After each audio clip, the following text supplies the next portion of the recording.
Hello, I'm Ollie and this is CriminOlly, where I talk about crime, pulp, horror, that kind of thing. Today I want to talk to you about 5 authors of genre fiction whose works have come to be considered classics.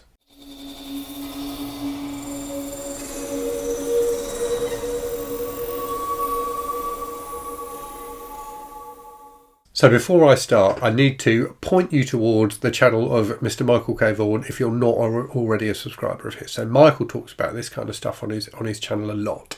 And Michael is much more into, kind of more broadly classic fiction than I am, but also covers genre fiction really well and has done some interesting videos where he kind of talks about the crossover between the two.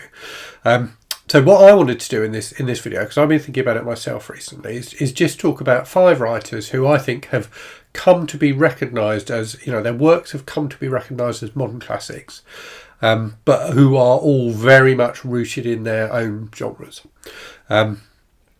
Michael has tossed around this question of, what is a classic? What do you count to be a classic?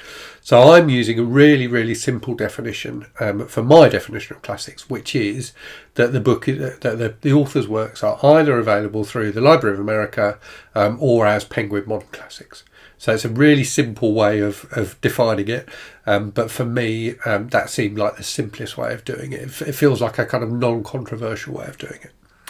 And then the other thing I'm deliberately doing in my video today is I'm only talking about authors who published their work in the second half of the 20th century or later. So I think you get writers like who are definitely genre writers who are also considered writers of classic books like like Mary Shelley, like Bram Stoker, like H.G. Wells, like Jules Verne.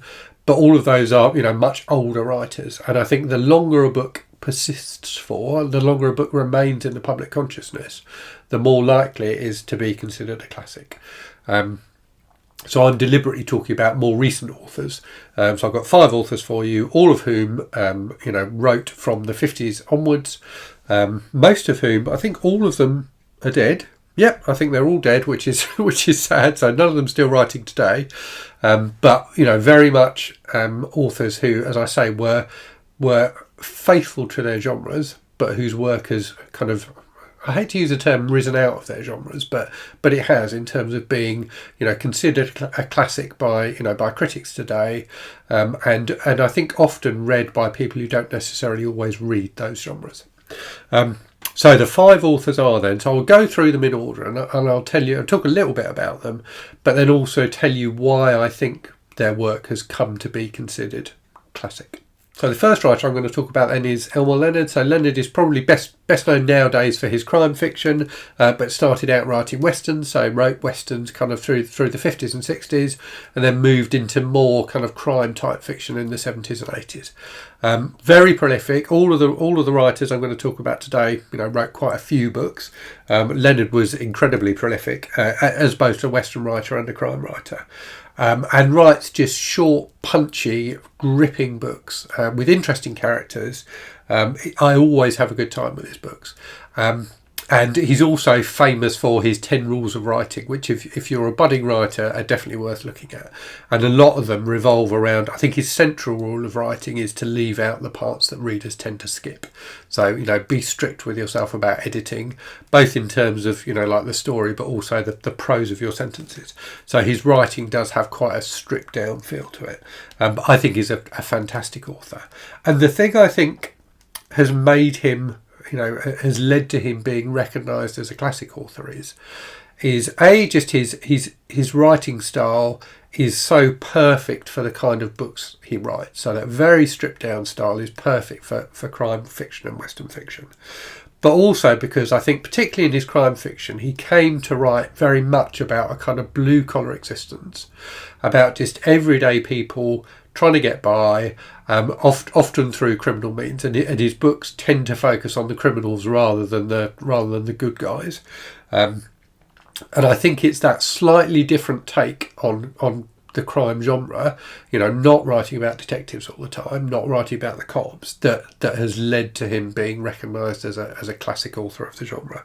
I think it's something that he does very, very well, but also something that you don't typically see in crime fiction. You do see it, but most of the, if you think about most big crime authors, they very much tend to focus on the law enforcement side of the equation, if you like. So yeah, Leonard, definitely a fantastic author. Okay, moving on then. So another crime writer of a slightly older vintage, but couldn't do this video without talking about Raymond Chandler. So, one of the pioneers really of that kind of noirish, hard-boiled style of detective fiction. Most famous for his Philip Marlowe novels, but also wrote like loads of short stories as well as screenplays. Just a fantastic writer, and I always have a good time with the Marlowe book. They are complicated. His plots often have kind of run away with themselves a little bit, but his character work is excellent. Marlowe is a really interesting central character. And the thing I think that really lifts Chandler above other writers of hardboiled fiction is his prose. His prose is just exquisite. I can have fun with a Marlowe book just by reading one sentence. Chandler's writing is so punchy and so descriptive, and he just does that hard-boiled style so well that he's a joy to read, and he does it in a way that never seems cliched. So despite the fact that his work is often imitated, it always somehow seems fresh when he does it, even though it's decades old. So yeah, another really fantastic writer. Okay, let's do a bit of science fiction now instead of crime. So Philip K. Dick, so a very famous science fiction author, again wrote loads and loads of books, and a really interesting writer. So Dick uses typical sci-fi tropes. So his books often have like intergalactic space travel, colonies on other planets, psychic powers, so precognition and things like that, are really common in his books. And yet he weaves all of that together with fascinating ideas and reflections on human society. So often, things like religion, consciousness. His most famous book is Do Androids Dream of Electric Sheep, which was filmed as Blade Runner. I think that film is one of the reasons why it's stuck in the public consciousness so much. But that's a really interesting story about what does it mean to be human. So Dick does all of that quite deep stuff fantastically well, whilst also writing fun, colourful science fiction stories that feel very, very true to the genre. And I think that's, for all of the writers I'm talking about today, I think that's really true, that they are very, very true to their genres. They don't ever try and do anything different. They don't try and break out of their genres, but they do their genres brilliantly and then add a little something extra that makes their work unique. And Dick definitely does that. And when I was thinking about this list, I was thinking about, as well as thinking about authors who are older authors, like H.G. Wells, who I mentioned, I was also thinking about more modern authors who write fiction that is is often in specific genres, but who you don't consider to be genre authors. So one that springs to mind is Kazuo Ishiguro. So Kazuo Ishiguro has written a number of science fiction books, like Clara and the Sun. For example, is one of his more recent ones. His books are definitely science fiction, but they're not really considered science fiction because he is considered to be a literary author. Whereas all of the writers I'm talking about here are authors who started being, who at the start of their careers were considered to be genre authors, and over time have considered to be, authors of a form of literature. So they may not be as highfalutin as as Ishiguro or someone like that, but I think they've all earned their place in kind of in the broader discussion of literature as authors whose work has real merit. Right, two more to go then. So next up, and I don't have a fancy pants Library of America edition for this one, but this author's work is available as a Penguin Modern Classics, and that's Chester Hymes. So Hymes was a black American author who started in the 50s. Most famous for this series, the Harlem Cycle, which is about a couple of detectives in Harlem in New York in the 50s and latterly. And they're just fantastic. They're just full of action and intrigue, and they have good mysteries. But the thing I think that makes Hymes stand out is his portrayal of Harlem at the time, his portrayal of what it was like to be an African American at the time.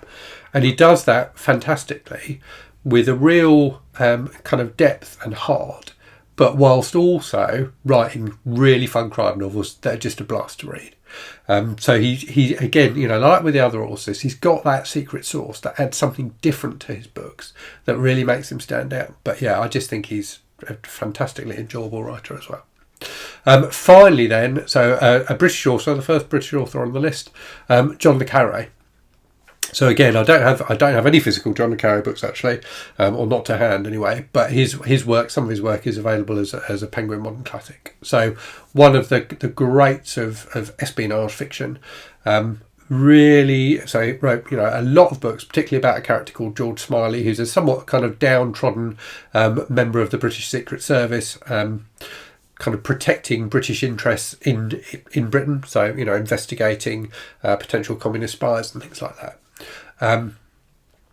So le Carré, like the other writers here, is just a really good storyteller. He writes good characters and he has really interesting plots that really draw you in as a reader.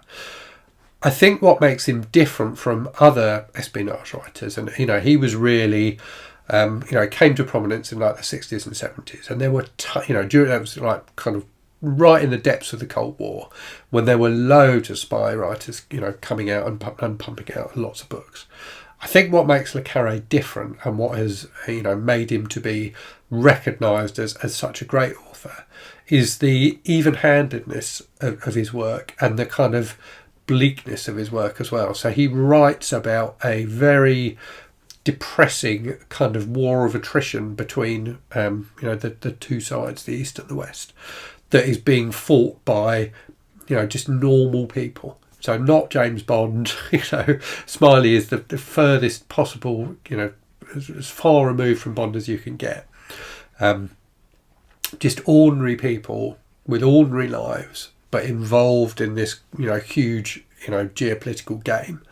And I think he sees these people as just players in that game, and also recognises the position of the Cold War and the events he talks about in his books, and that conflict, that position in history, and the fact that in the Smiley books, Smiley has contacts on the other side of the Iron Curtain who he fought alongside as allies during the Second World War.